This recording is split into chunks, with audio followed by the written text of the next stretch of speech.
Assalamualaikum warahmatullahi wabarakatuh. Salam sejahtera bagi kita semua. Pada kesempatan kali ini, saya Bagas Arya Kumara dengan nomor induk mahasiswa 55522000076 akan menyampaikan penjelasan mengenai pendekatan kontrak efisien terhadap kegunaan keputusan. Teori kontrak efisien mengambil sudut pandang yang mana perusahaan mengatur dirinya dengan cara yang paling efisien. Bentuk paling efisien atas tata kelola perusahaan untuk perusahaan tertentu tergantung faktor-faktor seperti lingkungan, hukum dan institusional, teknologi, dan persaingan dalam industri. Kontrak efisien adalah sebuah komponen yang signifikan dari tata kelola perusahaan. Untuk menguatkan tata kelola perusahaan, kontrak-kontrak ini harus efisien. Mereka harus secara optimal seimbang antara biaya dan manfaat. Tujuan dari teori ini adalah untuk memahami dan memprediksi pilihan kebijakan akuntansi manajerial pada situasi yang berbeda dan di perusahaan yang berbeda, dan bagaimana akuntansi keuangan dapat berkontribusi terhadap kontrak efisien. Teori efisiensi kontrak membantu akuntan mengetahui mengapa melaporkan ke pengurus adalah penting, dan untuk mengapresiasi batasan perhatian legitimasi manajemen tentang pemilihan kebijakan akuntansi. Teori kontrak efisien mempelajari peran informasi akuntansi keuangan dalam memoderasi asimetri informasi antara pihak-pihak yang mengadakan perjanjian. Dengan demikian, berkontribusi terhadap kontrak efisien dan penataan layanan dan keefisienan tata kelola perusahaan. Tata kelola didefinisikan sebagai kebijakan yang meluruskan aktivitas perusahaan dengan kepentingan investor dan lingkungan sosial. Untuk tata kelola yang baik, kontrak perusahaan dengan pihak-pihak lain harus efisien. Mereka harus mencapai optimal trade-off antara benefit dan cost dari kontrak. Teori kontrak efisien berasumsi bahwa manajer dan investor adalah rasional. Sebagai hasilnya, manajer diasumsikan tidak dapat memaksimalkan keuntungan perusahaan sesuai kepentingan investor, melainkan mereka akan melakukannya demi kepentingan masing-masing. Teori kontrak efisien mempelajari bagaimana konflik ini diselesaikan. Melalui ini memungkinkan kita untuk menilai seberapa efisien desain kontrak dapat membantu menyelaraskan kepentingan manajer dengan para pemberi pinjaman dan pemegang saham. Teori kontrak efisien menyatakan bahwa idealnya permintaan informasi akuntansi keuangan harus memenuhi tekanan pasar dengan peran dari pengaturan standar yang disediakan prinsip umum yang ada yang mana praktik akuntansi dapat mengembangkan berdasarkan hukum permintaan dan penawaran. Berikutnya adalah pembahasan terkait sumber permintaan kontrak efisien atas informasi akuntansi keuangan. Yang pertama adalah pemberi pinjaman. Kontrak utang adalah sumber keuangan yang penting bagi kebanyakan perusahaan. Dua aspek kontrak utang yang harus diperhatikan diantaranya yang pertama yaitu manajemen memiliki informasi terbaik tentang kondisi perusahaan. Pemberi pinjaman peduli terhadap asimetri informasi ini karena manajemen mungkin tidak membagi informasi tersebut dengan mereka, dan mungkin memilih kebijakan akuntansi yang menyembunyikan kinerja yang mengancam kepentingan pemberi pinjaman.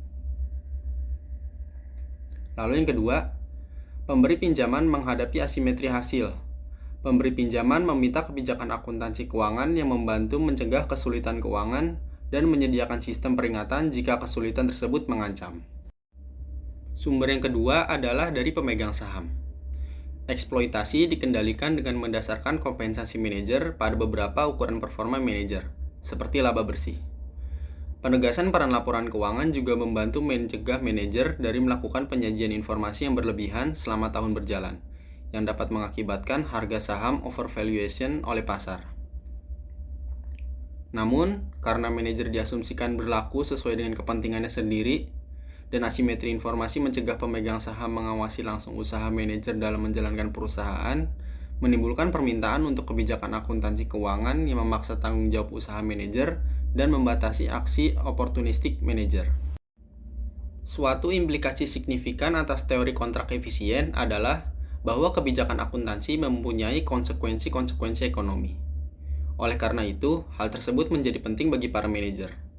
Selama manajer memiliki fleksibilitas untuk memilih kebijakan akuntansi, mereka dapat mengubah kebijakan ini untuk mengimbangi dampak dari standar akuntansi baru pada kontrak utang dan kompensasi. Untuk mencapai kontrak yang efisien, informasi keuangan harus reliabel dan konservatif. Karakteristik yang pertama yaitu reliabilitas. Karena kreditur tidak secara langsung mendapat hasil dari peningkatan performa perusahaan, mereka tidak terlalu tertarik dengan berita baik yang berorientasi pada masa depan. Namun, mereka sangat tertarik dengan berita buruk yang berorientasi di masa mendatang karena mengindikasikan kesulitan finansial perusahaan. Jadi, mereka meminta laporan keuangan yang reliabel, yang melindungi dari kebijakan manajer yang oportunistik, yang menyembunyikan penurunan nilai dan informasi kinerja perusahaan yang tidak relevan.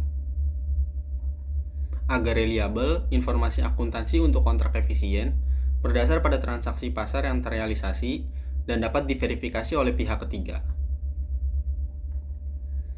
Lalu, karakteristik yang kedua adalah konservatisme. Asimetri hasil juga membuat sebuah permintaan untuk konservatisme bersyarat, yaitu impairment test. Permintaan pemberi pinjaman untuk informasi tentang kerugian belum direalisasi adalah lebih dipercaya bermanfaat dalam rangka memprediksi kesulitan keuangan.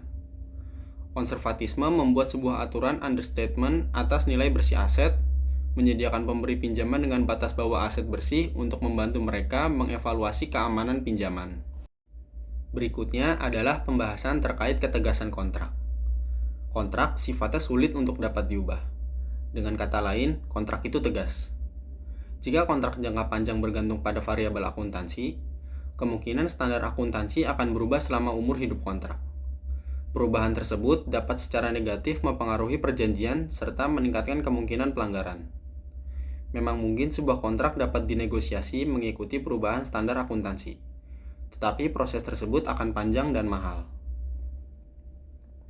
Kemungkinan lain adalah ketentuan tambahan pada kontrak sulit secara efektif mengantisipasi semua kejadian di masa depan yang dapat mempengaruhi nilai perjanjian. Cara yang efisien untuk menghadapi perubahan standar akuntansi adalah dengan mengizinkan manajer beberapa fleksibilitas dalam pemilihan kebijakan akuntansi, sehingga manajer dapat beradaptasi dengan kondisi yang tak terduga. Menentukan kebijakan akuntansi secara ketat sebelumnya akan meminimalkan oportunistik kebijakan akuntansi yang dipilih manajer. Di sisi lain, membiarkan manajer memilih kebijakan akuntansi akan mengurangi biaya ketegasan kontrak, tapi membuka perusahaan biaya perilaku manajer oportunistik. Pembahasan yang berikutnya adalah mengenai opsi saham karyawan. Opsi saham karyawan adalah opsi saham yang dikeluarkan bagi manajemen dan bagi karyawan-karyawan lainnya yang memberi mereka hak untuk membeli saham perusahaan dalam jangka waktu tertentu. Perusahaan diwajibkan mengeluarkan opsi saham karyawan dengan nilai tetap untuk mencatat biaya yang sama dengan selisih antara nilai pasar saham pada tanggal pemberian opsi tersebut pada karyawan dan harga pelaksanaan opsi tersebut. Alasan tidak diwajibkannya pencatatan nilai wajar untuk opsi saham karyawan adalah sulit untuk menetapkan nilainya. Jika karyawan mengundurkan diri dari perusahaan sebelum dilakukannya penyerahan, maka opsi tersebut dinyatakan hangus. Atau apabila belum dilaksanakan, mungkin ada pembatasan-pembatasan terhadap kemampuan karyawan untuk menjual saham yang diperolehnya. Biaya opsi saham karyawan sangat sulit diukur secara reliabel karena karyawan mungkin melaksanakan opsi tersebut setelah tanggal penyerahan sampai tanggal kadaluarsa. Biaya bagi perusahaan akan tergantung pada selisih nilai pasar saham dan harga pelaksanaan pada saat itu. Untuk mengetahui nilai wajar opsi saham karyawan, perlu diketahui strategi pelaksanaan optimal karyawan. Terdapat 3 karakteristik opsi, diantaranya yaitu pengembalian yang diharapkan dari menahan suatu opsi melebihi return saham yang diharapkan. Lalu potensi kenaikan opsi meningkat seiring dengan waktu jatuh tempo. Lalu jika nilai saham dasar jatuh lebih tinggi daripada harga exercise price, maka hasil dari menahan opsi tersebut dan probabilitasnya sangat mendekati hasil dan probabilitasnya dari menahan saham dasarnya. Skandal penyusunan laporan keuangan menimbulkan tekanan baru untuk mengeluarkan opsi saham karyawan. Eksekutif senior menggunakan taktik untuk meningkatkan nilai-nilai opsi saham karyawan mereka. Beberapa taktik yang digunakan diantaranya yaitu yang pertama, manajer akan mengambil tindakan untuk meningkatkan share value, kemudian menjual saham sebelum harga saham jatuh kembali, dan mungkin berinvestasi hasil pada sekuritas yang kurang berisiko.